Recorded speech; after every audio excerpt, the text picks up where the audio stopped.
¿Qué tal y muy buenas noches? En contra de todas las opiniones políticas, el presidente Obama se ha jugado una carta complicada porque para muchos cedió a los deseos de los talibanes y ha entregado a 5 yihadistas peligrosos para nuestra seguridad nacional que estaban presos en Guantánamo a cambio de un soldado norteamericano que fue apresado en Afganistán. Le tengo la historia completa de lo que estaba ocurriendo. También vamos a España, donde ha ocurrido para algunos lo impensable dentro de la monarquía. El rey Juan Carlos, el salvador de la democracia española, da un paso atrás para que su hijo Felipe suba como rey. ¿Qué es lo que significa esto para la España de hoy? También tengo las respuestas.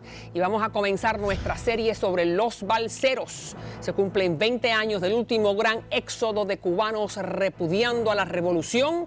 Ahora se dice fácil, pero en ese momento fue un cálculo arriesgado para muchos de ellos, que prefirieron correr el riesgo de vivir en una base militar norteamericana indefinidamente con tal de escapar de las penurias del castrismo. Y hoy tenemos con nosotros a un hombre que lleva con mucho orgullo el título de ser balsero y que estuvo allí y que nos los va a contar cómo fue su experiencia. Bienvenidos a María Elvira, el primer programa de información y análisis para todos los hispanos de Estados Unidos.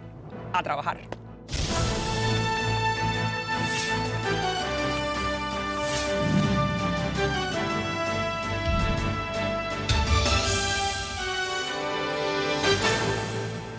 Bueno, la liberación del único soldado estadounidense prisionero en Afganistán se produjo este fin de semana y las críticas no han parado desde ese entonces. Aquí tenemos más información sobre quién es y qué fue lo que pasó. Tras 5 años de cautiverio, el soldado Berdal ha sido liberado a cambio de 5 presos talibanes. Una liberación fruto de negociación entre Estados Unidos, talibanes y gobierno de Qatar. Pero la noticia ha sido recibida con cautela en Estados Unidos. Según los republicanos, esta acción podría comprometer la seguridad nacional. Acusan a la Casa Blanca de negociar con terroristas, ya que algunos de los presos estaban ligados a Al-Qaeda. Pero Obama afirma que podría facilitar el diálogo tras una década de guerras. El presidente, de hecho, anunció la semana pasada el plan de retirar el ejército de Afganistán. 18 jefes talibanes entregaron al soldado a un grupo de fuerzas especiales. Es la primera vez, tras 14 años, que ambas fuerzas se encuentran pacíficamente. Este es el momento en que Obama comparecía en Washington junto al padre. El soldado está bien, pero tiene dificultades para hablar inglés. Fue capturado por los talibanes en 2009 tras desaparecer de su base. Algunos compañeros que sirvieron junto a él aseguran que era un desertor. Bueno, sin duda que ser presidente de los Estados Unidos no es nada fácil y en un momento como este menos. Gracias, Alberto Milián. Gracias. Siempre un gusto en estar en el programa. Vamos entonces a analizar lo que pasó. Grandes críticas en contra del presidente Obama. ¿Tú qué hubieras hecho? Bueno, yo creo que el presidente tiene todos los elementos. Yo creo que eso se tiene que contestar desde el punto de vista de lo que sabe el presidente, no lo que hiciera yo en ese momento. El presidente tiene la potestad, como comandante en jefe, de tomar pasos de seguridad nacional que no tiene todo ciudadano. ¿Por qué lo hace? Lo hace yo creo que por varias razones. Primero, porque es un ciudadano americano, un soldado que es un rehén. Segundo, posiblemente la razón para crear una apertura para comunicarse diplomáticamente con el talibán. Quédate ahí, para crear una apertura con el talibán. Pero si es que el talibán era nuestro archienemigo. Sí, pero mira, en las guerras siempre no hay enemigos permanentes como no lo hay en la política. Y hay que recordar que ahora los Estados Unidos está saliendo de Afganistán y todavía no tenemos un acuerdo para mantener una presencia indefinida norteamericana. Y entonces hay que aceptar la realidad que el talibán va a ser un factor político en ese sitio. ¿Por qué decían que este muchacho es un desertor? ¿Por qué muchos de sus compañeros de armas no están de acuerdo con esta posición? Bueno, primero porque todo se sabe lo siguiente, que él se estaba quejando en correspondencia con sus padres de la presencia norteamericana en el país. Había comentado que estaba decepcionado con su papel como militar. Le había comentado a un amigo que él en cualquier momento aludiendo que iba a desertar, y cuando encuentran su posta estaba abandonada. Todos los equipos de militar, rifle, eso que ningún infantero suelta su rifle, eso es lo más importante. Lo había dejado. Lo había abandonado, pero también hay ciertas pruebas, de acuerdo con otros soldados que estaban presentes, que él salió a ciertos pueblos vestido de civil y estaba buscando una manera de comunicarse con el talibán, y que se percataron a través de comunicaciones interceptadas que el talibán lo estaba buscando a él. Y que posiblemente eso fuera un encuentro voluntario, es decir, que él no fue secuestrado o capturado, que él se entregó precisamente porque quería llegar a algún vínculo con el talibán. Y lo que más le molesta a los compañeros, lo que han dicho públicamente, que por lo menos 8 militares murieron en el registro que se hizo en la región, la provincia donde estaban, buscándolo a él. Se paralizaron todas las operaciones militares. Bien. Y se desmoralizó hasta cierto punto la unidad de él, porque es muy raro tener un desertor en las Fuerzas Armadas. Recuérdate que en la Segunda Guerra Mundial el último desertor, Private Slovik, fue ejecutado bajo órdenes de Eisenhower. Eres un traidor, pero entonces, fíjate, están... Independientemente de eso, que la Casa Blanca no lo ha tomado en cuenta, lo canjean o lo intercambian por 5 yihadistas del Talibán, que aquí vamos a poner las fotografías, donde se considera que estos son gente de primera línea para el Mullah Omar, ¿no? Que es el que sigue dirigiendo Al-Qaeda, que fue muy cercano. El Talibán, quiero decir, que fue muy cercano, que ha sido muy cercano. Él era el líder del Talibán y aliado muy estrecho de Osama Bin Laden. Pero estos individuos eran 5 funcionarios de los más peligrosos. Ahí están en pantalla. Entonces, ¿por qué en particular estos 5 señores versus 1? ¿Y por qué el Talibán es el que tiene que dictar quiénes son la gente que le devuelven? Bueno, aparentemente negociaron muy bien los talibanes a través de Qatar. Y te quiero hacer 2 puntos. Recuérdate también que Israel en un momento ha intercambiado 1000 militantes terroristas por un solo soldado israelita. Así que esto no es fuera de lo común. Lo preocupante del caso de Qatar que está interviniendo, Qatar es un aliado muy estrecho de los Estados Unidos. Sin embargo, tienen unos lazos con los grupos terroristas, incluyendo la Hermandad Musulmán, por muchos años, y ha sido criticada por los Estados Unidos precisamente por no arrestar y detener a terroristas en su presencia. Porque la pregunta que me ibas a hacer seguro es ¿por qué en Qatar? Y si hay el peligro que estos se vuelvan a integrar al Talibán. Y ese es el peligro de que estos señores pueden volver a tomar acción en contra de nosotros, ¿no es así? Sí, y yo creo que y ahí los están recibiendo como héroes en Qatar, pero no solamente, explícale al público, Qatar, que es supuestamente un tercer estado neutral, que es amigo de los Estados Unidos, es amigo de los talibanes, ahí están, son héroes. Nosotros tenemos una base aérea y tenemos una estrecha relación militar en Qatar, pero lo que te vuelvo a decir es lo siguiente, de la seguridad que existe en Qatar. Qatar tiene unas Fuerzas Armadas de menos de 12.000 efectivos, tiene armas modernas, tiene algunas armas para su defensa propia, pero es uno de los países más ricos. La cantidad per cápita de ingreso en Qatar es más de $100.000 al año. ¿Y eso qué me dice? Bueno, que te quiero decir que es un país importante desde el punto de vista de energía, porque tienen las reservas terceras más grandes en el mundo de gas. Y entonces el emir, ¿no?, de Qatar le ha prometido al presidente Obama que estos señores los van a estar vigilando bien de cerca por un año. Yo creo que la mayoría de los analistas... ¿Qué pasa después? La mayoría de los analistas son un poco escépticos, pero recuérdate una cosa, si se empieza a negociar con el Talibán, y eso se ha rumorado por mucho tiempo, entonces el Talibán va a cambiar el papel que está desarrollando de insurgentes, terroristas, guerrilleros y aliados de Al-Qaeda, a quizás integrarse a un nuevo gobierno en Afganistán. Oh, ya. Entonces, bueno, vamos a ver si esa es verdaderamente la voluntad que ellos tienen, si tienen esa fibra. En el interín, aquí está el padre del soldado que aprendió Pashtun, no es así, yo aprendería, y tú también, cualquier cosa con tal de salvar a mi hijo, y aquí está el padre nuevamente. Me gustaría decirle a Bo en este momento que está teniendo problemas para hablar inglés. Soy tu padre, Bo. Para la gente de Afganistán, lo mismo. La complicada naturaleza de esta recuperación nunca será comprendida. A todos y cada uno de los que afectó esto en este país, en las Fuerzas Armadas, en el Departamento de Estado, en todo el gobierno estadounidense y en todo el mundo, a los gobiernos de todo el mundo, muchas gracias. Vamos a presentar al presidente Obama, que habló antes, pero dime, este señor se dejó la barba, habló Pashtun, ¿por qué? Que se le olvidó inglés al muchacho. Sí, el padre hizo esos gestos en solidaridad con el hijo y para tratar de buscar la misericordia de los que supuestamente tenían al hijo de rehén. Pero si se lo olvidó, puede ser un efecto traumático. Recuérdate que hay ese fenómeno psicológico que se llama el síndrome de Estocolmo, que ocurre cuando una persona es secuestrada por muy largo rato, empieza a identificarse con sus secuestradores. El caso más famoso es el de Patricia Hearst cuando fue secuestrada. Fíjate, ahí viene Obama hablando al muchacho, adelante. Estamos comprometidos con terminar la guerra en Afganistán y estamos comprometidos con el cierre de Guantánamo. Pero también hemos hecho un compromiso férreo para traer a nuestros prisioneros de guerra a casa. Eso es lo que somos como estadounidenses. Es una obligación profunda dentro de nuestras Fuerzas Armadas. Y hoy en día, al menos en este caso, es una promesa que hemos sido capaces de cumplir.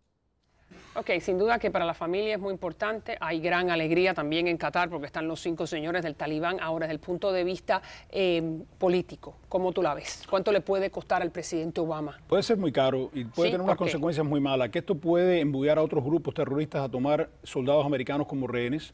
Las críticas del Congreso que no fueron notificados con 30 días de anticipación de soltar a estos talibanes de Guantánamo como exige la ley, se le pudiera presentar una crisis constitucional. Y también existe la crítica de otros países que pudieran ser afectados por estos 5 talibanes. Es decir, tenemos que ver de largo plazo si soltar a esos 5 terroristas va a causar peores consecuencias desde el punto de vista de terror, de más muertos. Recuérdate que uno de estos terroristas que ellos soltaron es responsable por las muertes de miles de chiitas. Entonces, eso pudiera tener ramificaciones no solamente de corto plazo, pero de largo plazo para la credibilidad norteamericana en el mundo internacional. Y esa es la preocupación, ¿no? Ese es el miedo de muchos republicanos dentro del Congreso Federal que han levantado la voz grandemente en contra de Obama en estas últimas horas. Y entre los militares, si efectivamente hay pruebas de que este muchacho había desertado su posta y se ha hecho este sacrificio tan grande de 8 muertos norteamericanos y estos terroristas ir libres, yo creo que muchas personas se van a preguntar si esto fue un error diplomático de la administración de Obama. ¿Cuándo fue la última vez que nosotros vemos, ya tú me dijiste de los israelíes, pero bueno, ellos están en un vecindario bastante complicado, ¿cuándo fue la última vez que los Estados Unidos canjeó prisioneros por un soldado arrestado? Yo no conozco de ningún caso, sé que hubo algún intento para hacer algún tipo de intercambio con oficiales de inteligencia que fueron secuestrados. Sí, los espías, ¿no? Pero la política de los Estados Unidos ha sido hasta ahora que no negociamos con los terroristas. Y entonces esto es como un quiebre de esa política. Es un cambio radical desde el punto de vista político. Desde el punto de vista legal, creo que el presidente tiene muchas explicaciones que darle al pueblo americano, por qué no se notificó al Congreso americano, por qué no se le avisó con anticipación y se le pudiera formar una crisis política. Y aquí está el representante de Obama diciendo que no, que es correcto lo que hicieron. Adelante. Estuvo prisionero por los talibanes. Estamos comprometidos en un conflicto armado contra los talibanes y tenemos el compromiso en este país de asegurarnos de que nuestros prisioneros de guerra vuelvan a casa. No podemos dejarlos atrás. No era un rehén, él era un prisionero y es totalmente apropiado el resultado de la decisión hecha por el secretario de Defensa en consulta con el equipo completo de Seguridad Nacional que la amenaza potencial que representaban los detenidos devueltos había mermado lo suficiente para permitir que nos moviéramos hacia adelante y así conseguimos a Beau de vuelta a casa, donde pertenece. Sin duda que es dificilísimo en los zapatos del presidente. Ahora, las consecuencias graves. ¿Cuál es tu última opinión? Bueno, desde el punto de vista humanitario es magnífico que este muchacho esté libre, pero yo fui militar por 18 años. Yo fui a 2 campañas de guerra. Yo sabía que eso era una posibilidad, o ser preso de guerra o ser rehén. Y siempre le dije a mi familia, no dejen negociar, no pidan negociar. Creo que es un precedente que pudiera causar peores consecuencias de largo plazo. De los beneficios que está trayendo en el corto. Sí, no cabe duda. Ahora sentimos mucha satisfacción, pero si estamos embullando que ocurra este tipo de incidente porque va a ser un tráfico, un intercambio, yo creo que es un error. Y lo último que más creo es desmoralizante para tantos militares. Por ejemplo, el mismo John McCain, que pasó casi 7 años en un presidio preso de guerra, y para otros militares que se sacrifican, ver que un desertor, si es desertor, va a recibir un trato más favorable. Gracias, siempre un gusto, notable tu participación. Y cuando regresemos, vamos entonces a hablar de algo un poco más liviano. Llegó la hora para el príncipe de Asturias, Felipe de Borbón. Su padre, el rey Juan Carlos, abdicó a la corona española y ahora le toca a él. Y también más adelante recordamos los 20 años de la crisis de los balseros con nuestra serie especial Orgullosa de ser balsero. Y tengo uno de los ilustres en este estudio. Lilian Tintori, la esposa de Leopoldo López, denunció que su familia no pudo acompañarlo en la audiencia que se le realizó hoy a este líder opositor venezolano que está preso en Caracas. Aquí está Lilian. Esto es una muestra más de lo que vivimos en Venezuela todos los días. El mensaje de hoy es muy claro. Leopoldo López no tiene que estar ni un día más preso. Leopoldo López tiene que estar con su familia. Querer una Venezuela de paz, de bienestar y de progreso no es un delito. Querer transitar por las calles sin miedo a que te maten no es un delito. Querer conseguir alimentos y tener un país abastecido no es un delito.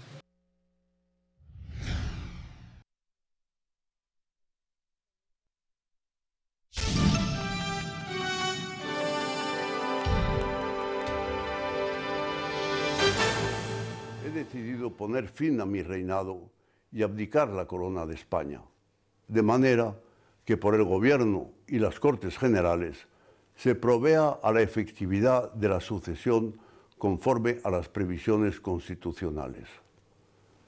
Así acabo de comunicárselo oficialmente esta mañana al presidente del Gobierno.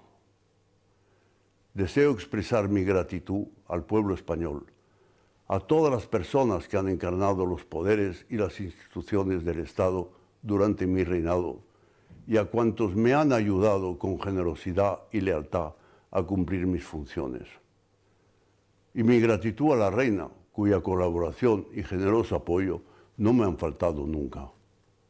Guardo y guardaré siempre a España en lo más hondo de mi corazón. Y con estas palabras termina para España el reinado de este buen hombre, Juan Carlos, el rey que le devolvió la democracia a los españoles en un momento crítico. Una noticia que sorprendió a todos este lunes. Según las últimas noticias, en unos 7 días, el príncipe heredero Felipe de Borbón, casado con una periodista, podría ser coronado como Felipe VI. ¿Qué significa esto para España? Y ahí está la periodista, la nueva reina. ¿Qué significa esto para España? Bueno, tenemos a 2 españoles, corresponsales de medios importantes de ese país, que están con nosotros en el estudio, Antonio Belchi y Axel Olivier. Gracias a ambos, muchachos. Bueno, ¿los sorprendió? Sabemos que a España entera la sorprende. ¿Los sorprendió a ustedes también? Pues sí, señora. Nosotros, bueno, nos ha cogido de sorpresa, nos hemos levantado esta mañana y hemos visto esto. Es una cosa que es cierto que habían rumores, es decir, el año que viene se cumplían 40 años del proceso de reinado de Juan Carlos I, y sí que es cierto que habían algunos rumores de abdicación que se había escuchado, pero no se esperaba que se hiciera tan rápido, ¿sabes? ¿Y por qué lo hace? La pregunta es porque ¿qué hay detrás de la decisión? Yo creo que ha habido todo un cúmulo de cosas, que ha sido un poco la gota que ha colmado el vaso, que ha pasado, que el caso Noos, la hija del Explícale rey... al público qué es lo que es el caso de la Fundación Noos, N-O-O. Pues nada, Iñaki Urdangarín, que es el yerno del rey, muy buen mozo, por cierto, junto a la infanta Cristina, pues fundaron una fundación sin ánimo de lucro, pero que luego se pudo investigar de que efectivamente se sacó un lucro de esa fundación. Ahora mismo está en un proceso que se está investigando todo lo que está pasando, y yo creo que detrás de esto es que la Casa Real debe saber algo más de la decisión del juez, porque podrían imputar o ya declararlo culpable a Iñaki Urdangarín de todo ese entramado. De meter la mano, sí, de señora. corrupción, que ahí estaba Urdangarín, el buen alto, buen mozo, que como tú estás diciendo, está muy cercano al rey.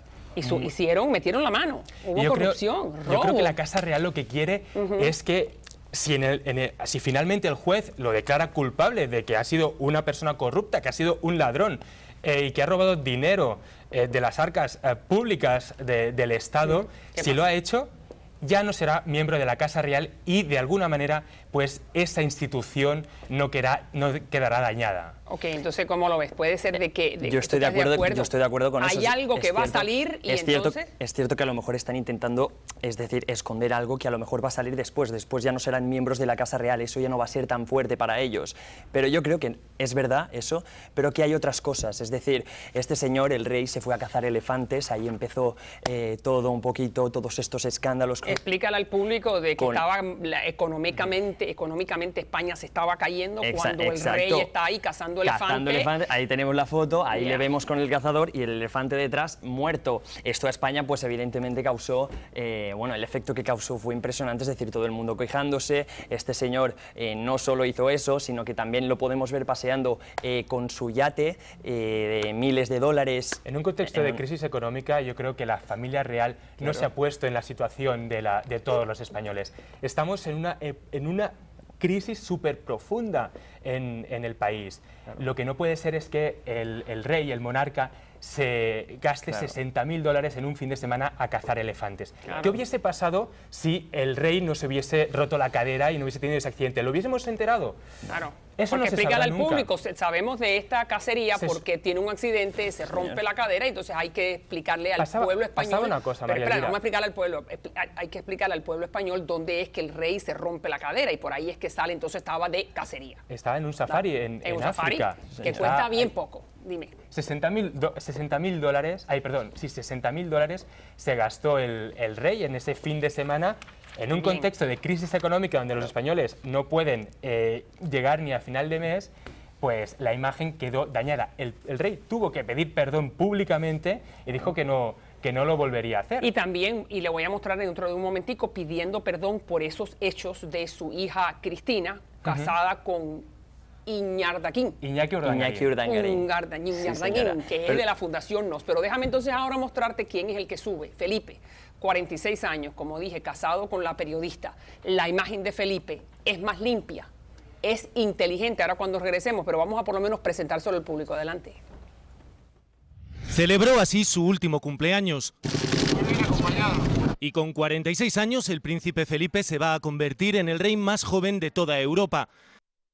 Nacido el 30 de enero de 1968, su bautizo estuvo lleno de símbolos de la continuidad de la monarquía, con su bisabuela, la reina Victoria Eugenia, recién regresada del exilio como madrina, y como padrino su abuelo, don Juan. Estudió en el Colegio Santa María de los Rosales de Madrid y con 9 años ya dominaba 2 idiomas, inglés y francés. Las primeras palabras en público que pronuncio en mi vida. Después llegaría su último curso en Canadá, la instrucción militar y a continuación la civil, Derecho en la Universidad Autónoma de Madrid y un máster en Relaciones Internacionales. Su incorporación definitiva a la vida pública se produce en los años 90. Sin un estatuto de su figura, no tardó en estructurarlo, con visitas a todas las comunidades autónomas y como embajador de España por medio mundo. Y entre medias, su boda, como dijo siempre, Leticia, en señal de mi amor. Por amor, con la periodista Leticia Ortiz. 28 años lleva preparándose para asumir el trono, lo que le va a convertir también en el rey mejor formado del continente. Un príncipe que no ha dejado de asumir protagonismo en actos oficiales, con una agenda muy ampliada desde las últimas operaciones de su padre. Por eso presidió por primera vez el año pasado los actos del 12 de octubre. Junto con su madre, la reina es la figura con mejor imagen de la familia real, con un respaldo de más del 70% de los españoles. Por delante, numerosos retos, el más inminente y personal, afrontar que su hermana, la infanta doña Cristina, pueda terminar sentada en el banquillo por el caso NOS. Los otros, a largo plazo, pasan por frenar el desapego hacia la monarquía, que no deja de crecer en las encuestas. Merece la pena luchar. O encauzar el desafío de Cataluña. Ahora le toca ser a él el patrón, como le gusta referirse en privado y cariñosamente a su padre. Yo creo que es el mejor preparado. Bueno, es sin duda que el más ilustrado de todos los reyes que van a subir al trono, el más joven, como dijimos en el reportaje, pero la pregunta es, ¿qué sabe, qué piensa el pueblo español de este muchacho de 46 años? Pues nosotros conocemos al rey de España, al que es todavía rey de España, sí, como una persona muy cercana, es decir, como una persona muy campechana, una persona que te puedes acercar a ella, que le gusta al pueblo, le gusta comunicarse con la gente. De hecho, siempre lo hemos podido ver hablando con la gente, le gusta mucho. El hijo, por eso, es un poco más serio, el hijo es un poco más serio, es decir, el hijo es más serio, el hijo desde pequeñito ya lo han entrenado para que llegara a este momento, es decir, para llegar a ser rey algún día, España, sí. Pero es un tipo más serio, no le gusta hacer chistes tanto como al rey de España, es un tipo más serio, más formal, y yo creo que... Menos jocoso, menos campechano. Sí, señora. Yo creo que la imagen que va a dar el príncipe es una imagen de regeneración, yo creo que se refleja con la sociedad joven que hay en España, con esa gente joven que está subiendo, que está creciendo en España. Y que no le interesa la monarquía, ni hace nada por ellos. No. Entonces yo creo que el debate ahora también está en la calle en si la monarquía sirve de algo o no, y si realmente se le tiene que preguntar a la sociedad española si quieren o no monarquía. Eso yo creo que es interesante, yo creo que es un debate que nos daría para horas. Y vamos a hacerlo sin duda, porque bueno, a todo el mundo le encanta la Casa Real, no solamente de España, sino también de Inglaterra. Ahí no está Diana, y está el Príncipe Carlos y toda aquella novela, Camila, la Reina Isabel. Ustedes tienen algo similar. Ahora, dime qué es lo primero que debiera hacer este muchacho. Yo creo que como rey. El príncipe Felipe... El príncipe Felipe, sí, futuro rey. El futuro rey, yo creo que cuando llegue al trono, lo primero que tiene que hacer es hablar con todas las formaciones políticas y ayudar para que la crisis económica se pueda solucionar. Tenemos otro problema en España, que es Cataluña. Que es Cataluña, claro. Somos independentistas, Claro, y ahí sí. ha crecido también esa mayoría silenciosa que ha se crecido quieren de manera ir. abrumadora. ¿Y cómo puede él, de cierta manera, mantener esa cohesión? Porque él sería entonces el rey de todos. Yo creo que de los catalanes, de los vascos y de la Casa Real lo que tiene que hacer es rejuvenecer, y lo está haciendo en la imagen de la Casa Real, y llegar a toda la sociedad. Yo creo que el rey se había quedado estancado en un ciclo, en un parámetro de la sociedad que no había llegado a más. Muchísimos jóvenes, yo no me siento identificado con el rey ni con la monarquía. Quizás con el príncipe, quizás me pueda sentir más identificado porque es una persona que sabe idiomas, que está muy preparada, que quizás es más cercana con el tema de los deportes, de la cultura. Yo creo que hace unos meses, cuando Madrid se posicionó para ser candidata a las Olimpiadas de 2020, allí el príncipe Felipe hizo un discurso magistral. ¿Habló en inglés? No, claro, pero si estuvo en Georgetown. Mañana vamos a continuar con el mismo tema, y solamente, no sé si me lo permite el señor director, lo voy a dejar con el rey pidiendo perdón, por eso que estaban hablando nuestros invitados, el escándalo de su hija Cristina con su yerno en esta fundación NOS, que básicamente fue corrupción. Y cuando regresemos, vamos entonces a empezar nuestra serie 20 años de la crisis de los balseros. Yo estuve allí y quiero contarle también mis experiencias, y vamos a hablar con uno de esos que está muy orgulloso de ser balsero. Los dejo con el rey.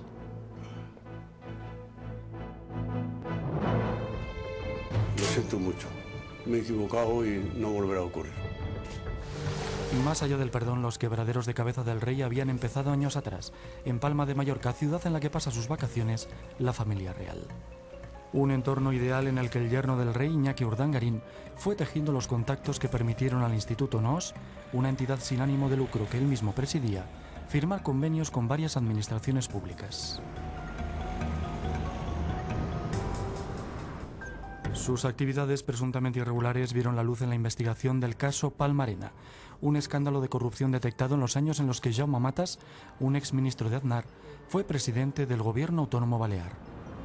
Más de 2.300.000 euros pagados por el gobierno balear al Instituto NOS, que han llevado al yerno del rey, Iñaki Urdangarín, a declarar ya en 2 ocasiones como imputado por un presunto delito fiscal y otros supuestos delitos de prevaricación, malversación, fraude, falsedad y blanqueo de capitales.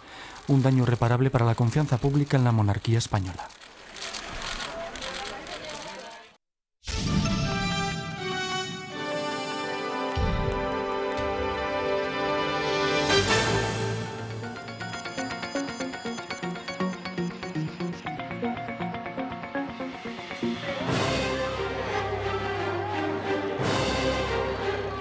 El 5 de agosto de 1994, inmediatamente después de anunciar Fidel Castro que no cuidaría más las fronteras norteamericanas, miles de cubanos se lanzaron a la aventura de llegar a las costas de Estados Unidos. Comenzaba el mayor éxodo en balsa. Dejaban atrás a la familia, al barrio y a sus modestas propiedades.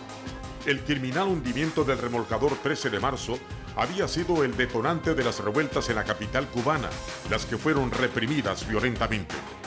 Para aliviar la crítica situación social, el régimen nuevamente atinó a su vieja receta de limpiar la casa de inconformes, pero no podía repetir la experiencia del Mariel.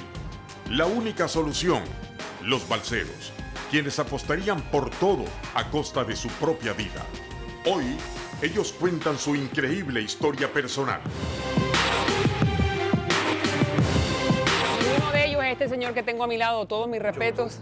Ahora se dice fácil, ¿verdad? Jorge del Río León. Se dice fácil ahora, ¿verdad? De que uno está aquí, mi respeto, cuál, yo me iba, pero hay que estar allá en aquellos. La decisión de tirarse al mar es una decisión muy fuerte, ¿no? Y es comparable solamente a cuando un soldado está en una trinchera y delante está el enemigo. Y tú en un momento determinado dices, o él me mata o yo lo mato, ¿no? Y ahí... ¿Por qué en particular usted decide tomar ese riesgo? Pues no podía vivir más en ese país. Okay. No podía vivir más en ese país. Me estaban matando poco a poco y yo preferí arriesgármela. O me moría en el mar y me moría libre, o llegaba a los Estados Unidos. ¿Cuándo es que usted decide esto es lo que tengo que hacer? Porque me imagino que uno lo piensa, ¿no? El Mar Negro. No, pasó, esta era mi segunda salida, mi segundo intento de salida. Okay. En el primero fue la misma decisión y cuando llegó esta oportunidad, bueno, pues ya prácticamente no hubo que pensarla, ¿no? Esto no es una decisión loca, es una decisión en que uno valora muchísimas cosas, uno sopesa muchísimas argumentos y una solidez enorme. Es decir, uno se tira más con la certeza de que vas a triunfar, ¿no? De que vas a llegar. Bueno. Calculas la cantidad de agua, la comida, tu fuerza, tu energía, lo calculas todo. Claro, pero mire, ahí están las imágenes donde usted está viendo que hay lanchas grandes, pero también hay la balsa. Una balsa pequeña, no era una balsa Mírala grande. Ahí, como esa. Parecido a estas así. Sí. Y la decisión de todos los balseros era triunfar, ¿no? Cruzar el estrecho, llegar a un lugar seguro. Hay accidentes. Claro, y cuando uno dice, bueno, sí, claro, estoy de acuerdo, yo voy a llegar, pero dígame cuando usted piensa en los tiburones. Y cuando usted piensa en que se te puede abrir un hueco en la balsa, o cuando uno piensa el mar de noche es muy oscuro. Mira, esto no es una cuestión de valor. Muchas personas piensan de que el balsero, ¡ay, qué valor tú tienes! Te tiraste al mar. No. Esto es una cuestión filosófica. Tú dices, estás en Cuba viviendo y me están matando. ¿Tú prefieres que te maten a alfileres o prefieres morirte de un viaje? Entonces, ese día tú dices, me voy en balsa. Intentas irte y lo haces con todo, lo haces a corazón, lo haces a pecho, ¿no? Cuando usted me dice filosófica, es la primera vez que escucho eso, pero me parece que es muy inteligente de su parte. Es una decisión filosófica. Es contra la vida. No es que nosotros seamos unos individuos arriesgados, que decidimos un buen día montarnos en una balsa y tirarnos al mar, arriesgar nuestra vida. No es así. Usted se pasa meses calculando, pensando, planificando, argumentando todo el riesgo. Y llega un momento que usted puede poner en una balanza, dice, bueno, ¿vale la pena arriesgar mi vida o seguir viviendo en este país? Y en ese momento usted dice, la balanza. Vale la pena arriesgar mi vida. Okay, ¿con quién? Y se tira en mar. Claro, ¿con quién viene usted? 2 amigos y 3 conocidos. ¿Esposa, hijos no, menores? No. ¿Por qué los menores no y la esposa no? Ya esa decisión, ni por ejemplo en la balsa mía tampoco venía mi hermano, por un problema de riesgo, por valorar los riesgos. Si moría uno, bueno, era preferible para la familia perder uno y no perder 2 al mismo tiempo. Por lo tanto, mi hermano venía en otra balsa y yo venía en una balsa diferente. Todo esto son cálculos que uno va haciendo en meses de preparación. Una balsa no se prepara de hoy para mañana. Okay. Había que enderezar los clavos, María Elvira. Claro. Calcula que en Cuba no hay Home Depot. No hay Home Depot. Claro, yo no puedo ir y comprar una caja de clavos. Entonces había que enderezar los clavos para poder hacer una balsa. La balsa nuestra era hecha de pedazos de poliespuma que nos pasamos meses y meses y meses y meses recogiendo en los basureros. Claro, wow. ¿Sabes lo que tuvimos que hacer? Cogimos una lata de leche que pesaba 1 libra y cogimos un pedacito de poliespuma y pudimos calcular qué cantidad de poliespuma soportaba 1 libra de peso. Conocíamos el peso de nosotros y pudimos entonces hacer una balsa con ciertos cálculos. Claro, sumaron el peso de todo el mundo y de ahí dividieron. Y de ahí dividimos y sacamos. Entonces la balsa tenía una flotabilidad perfecta, navegaba perfectamente bien. Dígame, en el momento, hágame la fotografía. En el momento en que ya llevan sabemos todos. Se me está secando la boca. No se preocupe, ahora le damos un poquito de agua, pero claro que se lo vamos a dar. Vamos a hacer entonces la fotografía. Ya usted está llevando el artefacto para el agua, ya usted se mojó los pies, ya usted está ahí, estamos en el medio de la crisis de los balseros. Yo posiblemente estoy en Guanabo y que voy a compartir con el público. Dígame esa fotografía, ¿cómo es? Una historia interesantísima que vale la pena mencionarla. Nosotros salimos de la zona del auto, con la balsa en la camilla de un tractor. Okay. Y la balsa llegó en uno de los costados del Teatro Carlos Marx, que hay como un pequeño parque allí, ¿no? En el momento que las personas que llegan, ven, nosotros empezamos a tirar todas las mochilas y el agua y la balsa. Y todo, para la aventura. Al malecón aquel, las personas salen corriendo, asustados, nerviosos, ¿no? Pero una señora y su esposo, el esposo la aguantaba y ella le decía, suéltame, suéltame, suéltame. Y ya nosotros en esos segundos ya estábamos en la balsa, prácticamente encima de los arrecifes, cargándola hacia el agua.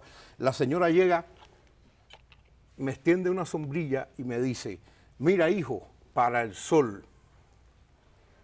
Y usted en Yo ese fui, momento... cogí la sombrilla, la pusimos en la balsa, era aquello empezó a funcionar como un símbolo. No había nada más incómodo que una sombrilla en una balsa. ¿Por qué? Bueno, porque no cabe. Puntiaguda, porque no cabe, porque molestaba. Pero todo el mundo enseguida, ¿dónde está la sombrilla? Cuida la sombrilla, guarda la sombrilla, pon la sombrilla aquí.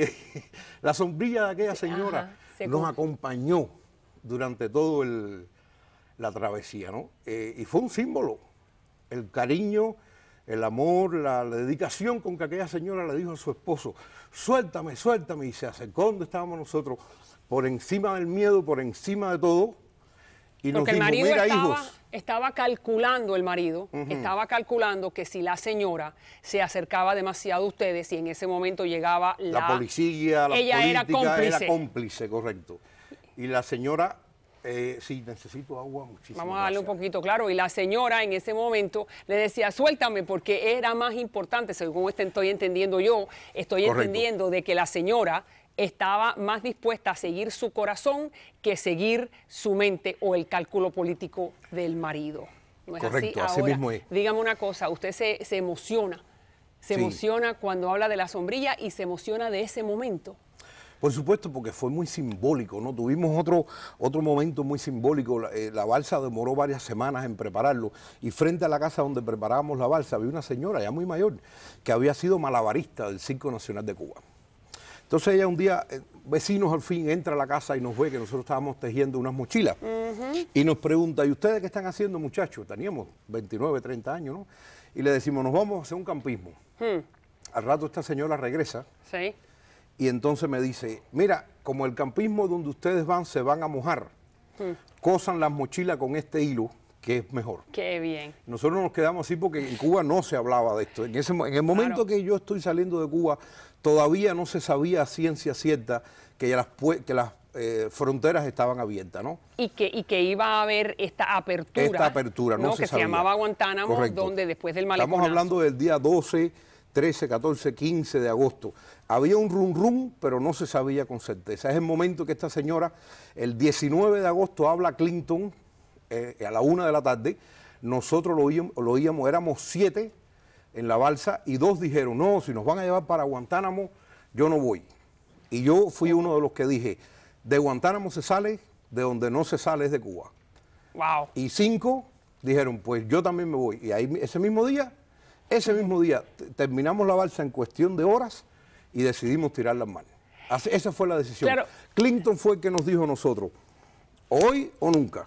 Y fue así, esa fue la realidad. Mira cuántos años han pasado para que Cuba dé una apertura migratoria ahora mismo, vaya, con los precios y los salarios que tiene un cubano, jamás puede y es una apertura, lograr una apertura de ese tamaño, ¿no? Claro, sí, correcto. Es una apertura muy cuestionada, pero bueno, ahí está, es cierto.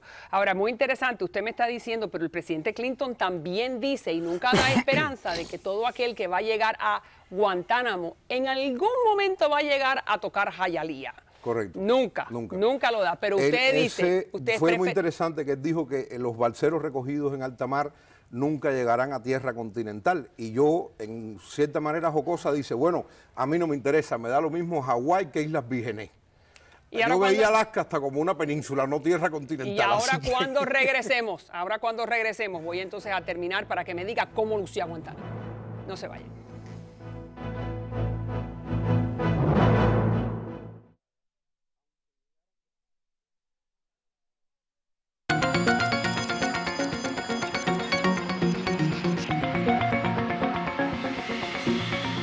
Ok, continúa. Vamos entonces a Guantánamo. Dime, Guantánamo, la impresión inicial de Guantánamo. Ahora me vas a mostrar. Llegar a Guantánamo, por supuesto, es una esperanza grandísima desde que llega. En alta mar nos recogió un barco de guardacosta. Nosotros llevamos una paloma en la balsa y la paloma estaba diseñada de tal manera que si nos hundíamos, la paloma se hundía con la balsa. Si estamos con vida, pues la paloma la regresa. Era una paloma mensajera. Y tuvimos la suerte de poder coger la paloma. El gobierno americano, el ejército no nos las quitó y pudimos soltar la paloma en alta mar y fue como las 7 de la noche y la paloma ya regresó a Cuba como a las 11 de la noche. Y esta fue una de las primeras noticias que en Cuba tuvieron los padres, tantos padres que tenían sus hijos en alta mar, ¿no? De que alguien había llegado vivo a algún lugar. Muy bien. Muy interesante esto. Al llegar a Guantánamo fue una impresión increíble, ¿no? 35.000 historias hay en Guantánamo. una por cada balsero, ¿no? Correcto. Yo te podría contar la mía y podemos estar 2 horas hablando aquí. Mi impresión fue, llegamos muertos de cansancio de la balsa, eran 3 días remando al sol, sin la necesaria comida, tal vez un poco deshidratados, pero teníamos mucha fuerza todavía. Yo me acuerdo que caí dormido y no me levanté en un día, casi en 24 horas. Okay. Cuando me levanté, bueno, los campamentos lo estaban armando, no teníamos ropa, estábamos todavía con la ropa de la balsa, casi roída, la sal la había roto, estábamos casi medios en cuero. El gobierno, el ejército nos empezó a dar estos trajes blancos de papel y nada, ahí comienza la adaptación de Guantánamo. Bien. La primera semana, la impresión de lo que Guantánamo era y de los Estados Unidos y de los americanos, ¿no? La primera vez que fue muy interesante. Dígame. Fue muy interesante. Era la primera vez que yo veía una enorme cantidad de jóvenes actuar en democracia. Aquello era como un experimento social, ¿no? Recuerdo un problema, hacíamos lo que sabíamos, ¿no? Entonces, como aquello era un campamento, pues intentamos organizar el campamento como lo habíamos hecho en Cuba en las escuelas del campo. Había que tener un jefe de campamento, un jefe de línea, y finalmente había que decidir quién iba a ser el jefe de campamento. Y la gente dice, bueno, pues el jefe de campamento tiene que hablar inglés. Bien. Y todo el mundo dice, claro, porque si se tiene que comunicar con el ejército, pues tiene que hablar inglés, ¿no? Pero nosotros no sabíamos cómo valorar si una persona hablaba o no hablaba inglés. Obvio. Bueno, pues entonces habían 3 candidatos y le dijimos, a ver, habla inglés. Y el que mejor sonó, le dijimos, pues tú eres jefe de campamento. ¿Y hablamos o no? Sí, el individuo hablaba inglés, pero... Pero bueno, fue a la... Funcionó.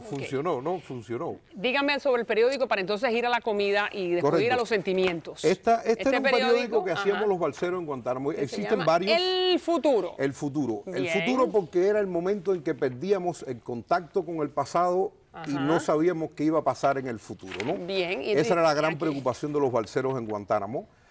El Futuro. Existió otro periódico que se llamaba El Éxodo, existió otro periódico que se llamaba El Balsero, y después los militares hicieron el de ellos que se llamaba ¿Qué pasa? ¿Qué pasa? Okay. La originalidad de estos periódicos era hecho sin bibliografía, eran hechos a memoria. En un principio, después recibimos muchísimos libros. Pero ¿cuál era la finalidad o el propósito de hacer un periódico? Informar a las personas. Había mucha incertidumbre en cuanto qué iba a pasar con nosotros. El ejército repetía constantemente, los balseros recogidos en alta mar nunca llegarán a territorio continental. Entonces quédese ahí. Cuando usted escuchaba eso, ¿usted qué pensaba? María, mira, yo particularmente soy muy adaptable. Yo sabía que eso no iba a funcionar. ¿Y qué pasaba si lo enviaban a un tercer país? ¿Panamá, Perfecto, Honduras, hubiese Perú? Preferido. A Cuba no, pero a cualquier lugar. Nosotros llegamos a plantearle al general de la base que si no nos querían en los Estados Unidos, pues que hacíamos un Taiwán en la base. Y esto fue un planteamiento real. Es decir, con firmas, con escritos, con proposiciones. Queríamos hacer de la base un Taiwán. Ok, no, claro, un Taiwán me encanta. Un Taiwán, claro. Vamos entonces mañana a continuar con ustedes. Solamente muéstrele aquí al público la comida, ¿no? Usted me trae la comida. Es la comida que nos daban en Guantánamo. Muy bien, y entonces me va a decir la comida. La he guardado por estos 20 años, ¿no? Sí, cómo sabía, qué tipo de comida era. Esta era la mejor, esta era la que todo el mundo quería. Y mañana se la vamos a mostrar, claro, ¿cuál de las 3 sabía mejor? La Carmelita era la mejor. Un gusto. 20 años después está haciendo la historia. Gracias. Hizo el cuento. Gracias.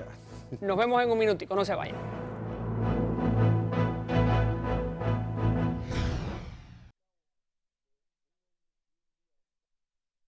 Años después del éxodo de los balseros, Mira TV quiere contar tu historia. Escríbenos a Mira TV en www.marielvirasalazar.com.